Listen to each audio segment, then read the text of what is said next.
খালামণি, তোমাকে দেখতে না অনেক লোক এসেছে, আর একটা ছেলে দেখতে অনেক হ্যান্ডসাম, তোমার সাথে তো মানাবে।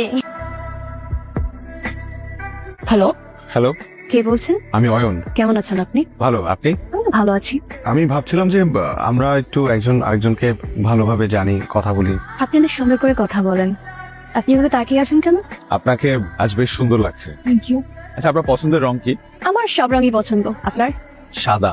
সাদার মধ্যে একটা শুভ্র ব্যাপার আছে। বোঝা যায়। ফেসবুকে আপনার সব ছবি সাদা শার্ট, সাদা পাঞ্জাবি। আপনি আমাকে স্টক করেন নাকি? হ্যাঁ, করেছিলাম একদিন। কেন আপনি করেন না? চেষ্টা করেছিলাম, কিন্তু সাকসেসফুল হয়নি। আপনার প্রোফাইল লক করা। ভেবেছিলাম রিকোয়েস্ট দিব, পরে ভাবলাম আপনি কি মনে করেন। আপনি তো কদিন পর আমাদের বাসায় আসবেন, তখন আপনার প্রোফাইল থেকে একটা অ্যাড রিকোয়েস্ট পাঠাবো নিজ উদ্যোগে। যাক, আপনি হাসলেন। আপনাকে হাসলে খুব সুন্দর লাগে।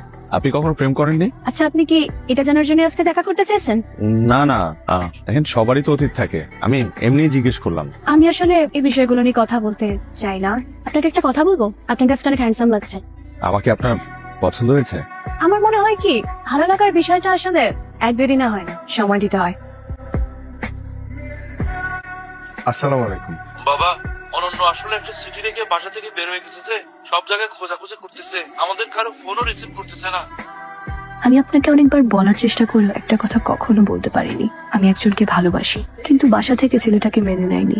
সেদিন মা বলেছিল আপনারা শুধু দেখতে আসবেন, তারপরের ব্যাপারগুলোর জন্য মোটেও প্রস্তুত ছিলাম না। তুমি না বললে ওরা দেখতে আসবে? হ্যাঁ, এখন তো আংটি পরিয়ে দিয়ে গেল। বাসায় অনেক ঝগড়া করেছিলাম, তারপর নিজেকে অনেক মানিয়ে নেবার চেষ্টা করেছি সবকিছুর সাথে, কিন্তু পারিনি। এতে আপনার কোনো দোষ নেই, আপনি সত্যিই একজন ভালো মানুষ। আমি জানি আপনি আমাকে কখনো ক্ষমা করবেন না, ক্ষমা চাওয়ার মুখও নেই আমার। কিন্তু আজ আমি সত্যি অসহায় নিজের ভালোবাসার কাছে। দোয়া করি আপনার জীবনে এমন একজন আসুক যে আপনার ভালোবাসার যোগ্য হবে। আজকে যা হয়েছে তা নিয়ে আমি কখনো কোনো কথা শুনতে চাই না। অনন্যাদের বাসায় তোমরা কেউ ফোন দেবে না। আর মা, বিয়ের কথা আমাকে কখনো আর বলবে না। আমার যদি বিয়ে করতে ইচ্ছা করে আমি নিজ থেকে তোমাদেরকে বলবো।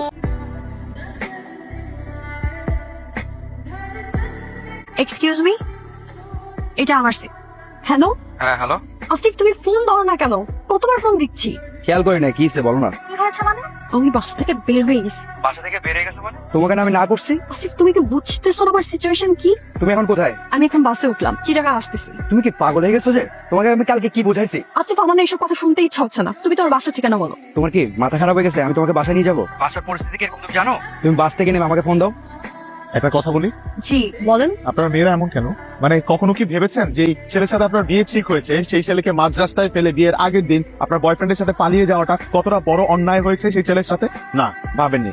বিয়ের দিন সেই ছেলেটার উপর দিয়ে কি যায় একটাবার সেটা ভেবে দেখেছেন? না, ভাবেননি। কারণ আপনারা স্বার্থপর, শুধুমাত্র নিজেদের কথা ভাবেন, নিজেদের স্বার্থ উদ্ধার হলেই আপনারা পালিয়ে যান। খুব খারাপ মানুষ আপনারা। আরে যদি বিয়েই না করেন তাহলে বিয়ের আগে কেন বলেন না? বিয়ের আগেই না করে দেন। আপনি একটু ঠান্ডা হন তো। আর শুনেন, আমার কারোর কথা তো ভাবার দরকার নেই, কারণ আমার কারোর সাথে বিয়ে ঠিক হয়নি। তাহলে বাসা থেকে পালিয়েছেন কেন? আসিফের কথা বাসায় জানাজানি হওয়ার পর বাবার সাথে আমার রাগারাগি হয়। বাবা কিছুতেই বেকার ছেলে মেনে নিবে না। এর মধ্যে বাসায় বিয়ের তোড়জোড় শুরু করে দিয়েছে। দুইটা ছেলে অলরেডি না করলাম, এই সপ্তাহে আবার আরেকটা দেখ। তাই মার সাথে রাগারাগি করে বের হয়ে গেছে। আর বিয়ের আসর থেকে পালানো, এগুলো আজকাল হয় না। আচ্ছা, আপনি এত সিরিয়াস হয়ে গেলেন কেন তখন? সে অনেক কাহিনী। প্রবলেম না থাকলে বলতে পারেন, কষ্ট ভাগ করে নিলে কষ্ট কমে। 2 বছর আগে আমার বিয়ে ঠিক হয়েছিল। Arrange marriage? Arrange marriage. Arrange হলো মেয়েটাকে আমি অনেক বেশি ভালোবেসে ফেলেছিলাম। সব থেকে বেশি কষ্ট লাগতো কখন জানেন? যখন মানুষ সবকিছু জেনে আমাকে প্রশ্ন করতো তোর বউ নাকি পালিয়ে গেছে। হয়তো তারাও মজা করার জন্য প্রশ্নটা করতো, কিন্তু এখানে আমার দোষ কি বলেন? আমার ফিলিংস গুলো তো জেনুইন ছিল, আমি কেন মানুষের হাসির পাত্র হবো? আপনি কি ওই মেয়েটাকে এখনো ভালোবাসেন? আমাকে দিয়ে আর এসব ভালোবাসা হবে না। আচ্ছা, আমরা তো প্রায় চলে আসছি। আপনারা কাকে কল দেওয়ার কথা ছিল? অনেক ধন্যবাদ আপনাকে। Best of luck. এইসব পাগলামির মানে কি? পাগলামি মানে? কোথায় তুমি খুশি হবে যে আমি ঢাকা থেকে চলে এসেছি, উল্টা এসবকে পাগলামি বলছো? দেখো, আমার পক্ষে এখন বিয়ে করা সম্ভব না। আমি কোনো চাকরি বাকরি কিছু করি না। আমি তোমাকে রাখবো কোথায়, খাওয়াবো কি? আর তুমি জানো না আমার মা কিরকম? বাহ, খুব ভালো। 3 বছর প্রেম করেছো, তখন এসব মনে ছিল না? তখন তো খুব বড় বড় কথা বলতা, বাবার ব্যবসা দেখবা, যাই হয়ে যাক না কেন একসাথে থাকবা। যেই এখন বিয়ের কথা বললাম, সিংহ থেকে হয়ে গেলাম বিড়াল। ও, এখন আমি বিড়াল না? কেন, আমি তোমাকে বলি নাই 1 বছর ওয়েট করার জন্য? বলি নাই? তুমি ওয়েট করতে পারতেছো না, সেটা তোমার প্রবলেম, আমার তো প্রবলেম না। তুমি জানো না আমার বাসার কি অবস্থা? লজ্জা লাগে না সবকিছু জানার পর এটা বলতে? চলো তুমি আমার সাথে চলো। কোথায়? কোথায় মানে? বাস স্ট্যান্ডে। তুমি ঢাকায় চলে যাবা, আমার পক্ষে এখন কিছু করা সম্ভব না। লজ্জা লাগে আমার এটা ভাবতে যে তোমার মতো ছেলেকে আমি ভালোবাসছি। তোমাকে আর কষ্ট করা লাগবে। আমি একা আসছি, একাই যেতে পারবো। তুমি যাও, তোমার মায়ের কোলে গিয়ে বসে থাকো। ইরা, খবরদার আমার নাম নিবা না, তোমার সাথে আমি কোনো সম্পর্ক রাখতে চাই, তুমি আমাকে আর কোনোদিনও ফোন দিবা না। শোনো না তুমি, কোনো সমস্যা?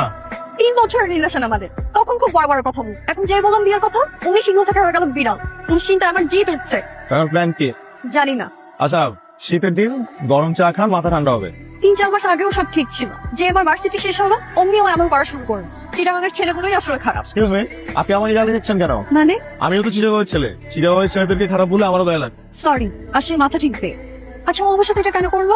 মানুষ তো বিপদে পড়লে বন্ধুর জন্য এর থেকে বেশি করে, আর এই স্টুপিডটার জন্য আমি বাসা থেকে এত ঝামেলা করে বের হলাম। আচ্ছা, আপনি সব বাদ দেন, বাসায় কল করেন, দেখেন ওখানে কি অবস্থা। আচ্ছা এখন কি বাস পাবো? এখন পাবেন না, রাতে পাবেন। তাহলে এখন কি হবে? যেতে যেতে তো ভোর হয়ে যাবে, আমার তো এখানে কেউ নেই। আপনি চাইলে আমি আপনাকে একটা হেল্প করতে পারি। হচ্ছে আমার বোন ঐশী। ভাইয়া আমাকে সবকিছুই বলেছে। আপনি একটা কাজ করেন না, আপনি আমাদের বাসায় চলেন, তারপরে চিন্তা ভাবনা করে আন্টিকে একটা কল দিন। এভাবে যাওয়া কি ঠিক হবে? আপনাদের বাসার সবাই কি ভাববে? আপনি কোনো টেনশন করেন না, আমি সব ম্যানেজ করব। আম্মু, ইরা, তুই রাগ করে কোথায় চলে গেলি মা? আম্মু আমি আমার একটা ফ্রেন্ডের বাসায় আসছি, চিটাগাং। চিটাগাং? ঐশী। আসসালামু আলাইকুম আন্টি, কেমন আছেন? এই তো মা, তুমি কেমন আছো? দেখো তো মা, কি সব ঘটনা ঘটে গেল। আন্টি যা হবার তো হয়ে গেছে, বাদ দেন না। ওমা, ও কাল ঢাকায় চলে যাচ্ছে। কেন মা, আর 2 দিন থেকে যাও? আন্টি আমার বাসায় একটা ইম্পর্টেন্ট কাজ আছে। ও, তাইলে তো যেতেই হবে। কার সাথে যাবা? ভাইয়া বাসে তুলে দিয়ে আসবে। তুই ঢাকা দিয়ে আয়। না, আমি তো পরশুদিন ঢাকা যাচ্ছি। 2 দিন পর তো আবার তুই আসবি, মেয়েটা একা একা যাবে, দিয়ে আয় না। কোথায় গেছিলি তুই? আব্বু, আব্বু, উনি আমার বান্ধবীর ভাই, আমাকে দিতে আসছে, তুই আসিস না। ও, তাহলে তো স্পট ভুল হয়ে গেল বাবা। না, সরি। বেশি লাভ কিন্তু বাবা। তুমি কিন্তু মাঝে মাঝে এসো বাবা। চর খেতে? না না, কিছু বলো। ঠিক আছে। হাই, কেমন আছেন? ভালো, আপনি? ভালো। আজকের ব্যাপারটার জন্য সরি। না না, আপনি তো কিছু করেননি, আপনার বাবা করেছে। আপনার মন ভালো হয়েছে এখন? এই তো আছে আর কি। আচ্ছা, মন বেশি খারাপ থাকলে বলবেন, একদিন আড্ডা দেবো একসাথে। আমি এইটাই বলতে চাচ্ছিলাম, একদিন 2 জন মিলে কফি খাবো। গ্রেট, ঠিক আছে তাহলে। আপনি ঢাকায় আসার পর অনেক চুপচাপ হয়ে গেছেন। ওকে যত ভোলার চেষ্টা করছে আরো বেশি মনে পড়ছে। হয়তো ভাবছে ওর লাইফ থেকে চলে গিয়েছে, ও বেঁচে গিয়েছে। একটা কথা বলি, আমাদের জীবনে যে মানুষগুলো আছে আমাদের উচিত তাদেরকে নিয়ে সুখে থাকা। আপনার ভাগ্যে যে আছে সে আপনার হবেই, আর আপনার ভাগ্যে যে নেই সে আপনার হয়েও চলে যাবে। আপনি ওই মেয়েটাকে ভুলতে পেরেছেন? মানুষ মৃত্যুর আগ পর্যন্ত কাউকে ভুলতে পারে না। সময়ের সাথে সাথে স্মৃতির উপর ধুলো পড়ে যায়, কিন্তু মুছে যায় না।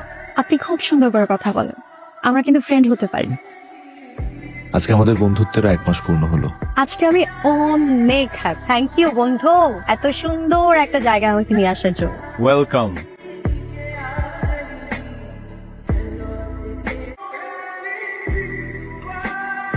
তাঁবুতে তো আগে কখনো থাকা হয়নি না? প্রথম প্রথম একটু এক্সাইটমেন্ট কাজ করবে, একটু ভয় কাজ করবে, এরপরে এটার প্রেমে পড়ে যাবে। তাই না? মজা আছে। জানো, আমার না খুব ইচ্ছা বিয়ের পর বউকে নিয়ে একটা তাঁবুতে থাকবো, নিভু নিভু আলো, সারা রাত গল্প করে কাটিয়ে দেবো। তুমি কিন্তু রোমান্টিক আছো। আমি রোমান্টিক এই কারণে তো কোনো গার্লফ্রেন্ড নেই, ইনফ্যাক্ট লাইফে কখনো কোনো প্রেমও হয়নি। হবে হবে, যে তোমাকে ভালোবাসবে পাগলের মতো ভালোবাসবে। জি না, আমার মতো ভদ্র ছেলেদের প্রেম টেম হয় না। অনন্যা, কেমন আছো? আমি ভালো আছি, তুমি কেমন আছো? আমি হাই, আমি ইরা, অয়নের গার্লফ্রেন্ড। তোমাদেরকে খুব সুন্দর মানিয়েছে, আর তুমিও ভীষণ মিষ্টি। Thank you. সেদিনের জন্য সরি। আমি আসলে আসি, তোমরা ভালো থেকো। তুমি আমার গার্লফ্রেন্ড? তোমাকে দেখে মনে হলো তুমি ওর সামনে অনেক ডাউন ফিল করছিলে, তাই তোমাকে একটু সঙ্গ দিলাম। তুমিও একা না, তুমিও হ্যাপি, আর ফ্রেন্ডের জন্য তো এতটুকু করতেই পারি। Thank you. গত 5 মাসে তুমি আমার অনেক শখ পূরণ করেছো, যা আমি সবসময় ড্রিম দেখতাম। তোমার হাসিটা খুব সুন্দর। তুমি জানো, এই পৃথিবীতে কোটি কোটি মানুষের মাঝে কেউ একজন আছে যে সব সময় তোমাকে নিয়ে ভাবে, যে তোমার হাসিতে হাসে, আবার তুমি দুঃখ পেলে সে কাঁদে। সত্যি? তার চোখের দিকে তাকালে তুমি তোমার পৃথিবী দেখতে পাবে, তোমার জীবনের না করা সকল পাগলামিগুলো করতে পারবে। অ্যামেজিং না ব্যাপারটা? কে সে? হয়তো সে তোমার লাইফে আছে, তোমার আশপাশে আছে, কিন্তু তুমি দেখতে পাচ্ছ না। কিন্তু কিভাবে বুঝবো কে সে? যখন সে তোমার পাশে থাকবে নিজেকে সবচাইতে হ্যাপি মানুষ মনে হবে, আবার সে যখন চলে যাবে তখন অনেক মানুষের ভিড়ে নিজেকে একা মনে হবে।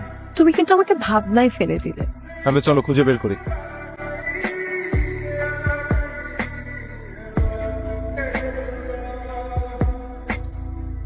হ্যালো, শোনো না, একটা প্রবলেম হয়েছে। কি হলো আবার? একটু আগে আসিফ আমাকে কল করেছিল, ও না অনেক কান্নাকাটি করছে, কালকে দেখা করতে চায়। করবা দেখা?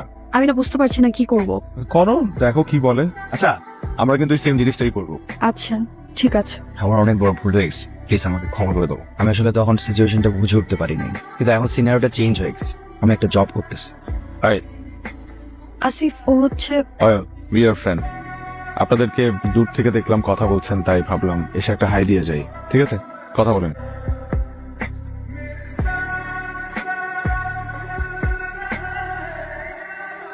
কি হয়েছে অয়ন? কোথায়? ওখানে তুমি আর আমি ফ্রেন্ড বললা কেন? তো আমরা তো ফ্রেন্ডই। তখন তোমাকে দেখে মনে হচ্ছিল ওকে দেখে তোমার মধ্যে কিছু একটা চেঞ্জ এসছে। আমি জানি তুমি এটা কেন বলেছো। আসলে ওকে এতদিন পর দেখে আমি নিজেকে কন্ট্রোল করতে পারিনি। ঠিক আছে, আমি রাখি, ঘুমাবো। যে কি আবার একই ভুল করবে? কিছু কিছু ভালোবাসা শুরু হবার আগেই শেষ হয়ে যায়।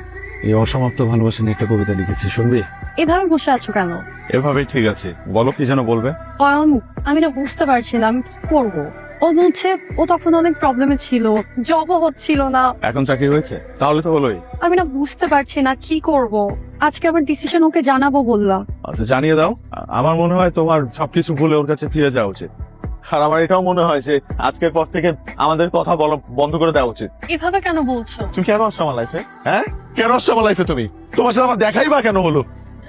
তুমি শুধু নিজের প্রয়োজনটা বোঝো। আরে আমি কি হয়েছে, যা আবার কইছে, আমি না সবকিছু ভুলে যেতে চাই। এটা তুমি কান্না করতেছো কেন? আই প্রমিস আমি আর তোমাকে কখনো কষ্ট দিব না, প্রমিস। তোমার জন্য কান্না করছি না আসিফ। আমি আমি অন্য একজনকে ভালোবাসি। এরা আমার হাত ধরবা না। যেদিন আমাকে ছেড়ে চলে গিয়েছো সেদিনই এই অধিকার হারিয়েছো। কখনো কোনোদিনও আমাকে কল করবা না। আর থ্যাঙ্কস সেদিন আমাকে ছেড়ে যাবার জন্য, কারণ তুমি সেদিন ছেড়ে না গেলে হয়তো অয়নের সাথে কখনো আমার পরিচয়ই হতো না। আর আজ তুমি না আসলে আমি হয়তো এটা বুঝতেই পারতাম না অয়নকে আমি এতটা ভালোবেসে ফেলেছি।